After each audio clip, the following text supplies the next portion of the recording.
Hi guys, today we're going to be working on this really simple kind of striped design, and this was inspired by a couple of manicures that are on my I Want to Try That Pinterest board. One version is a rainbow on top of white, and the other one is kind of in shades of blue and gray. I decided to go with some kind of harvest colors since Thanksgiving is just a couple weeks away. So if you'd like to see how I did this manicure, just stay tuned. So to start off, I'm using a black base, and for that I just used OPI Black Onyx, which is just a plain black cream. Then for the stripes, I'm going to be using liquid sand colors from the Oz collection. This is What Wizardry Is This? And I think there with the black background you can see a little more. It's like a very deep kind of bronzy color. Then this is Jinx from the Bond Girls collection, which is kind of a bright reddish orange. Also from the Bond collection, this is Honey Rider. And then from the Minnie Mouse collection, this is Magazine Cover Mouse. And this is a little bit more of a true red. So I've got just a piece of scratch paper off to the side, and I'm going to be going one color at a time. Just going to dip in a little bit with my long striper brush and start drawing some little stripes up from the cuticle. And once I finish with one color, then I'm going to move on to the next.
So here's the finished design, and it's really very forgiving.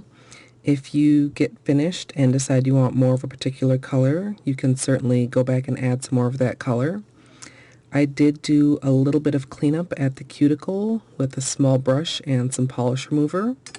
If you'd like to see how I did that, you can check out my cleanup video. I think this would also look really great coming down from the tips instead of up from the cuticle. You know, that just depends on what your mood is, what your personal preference is. I'm sure I'll probably revisit that style also. And of course with the liquid sand, it is, you know, kind of a matte glitter.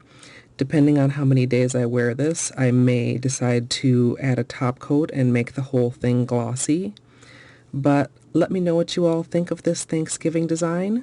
I hope you all enjoyed, and as always, thanks for watching.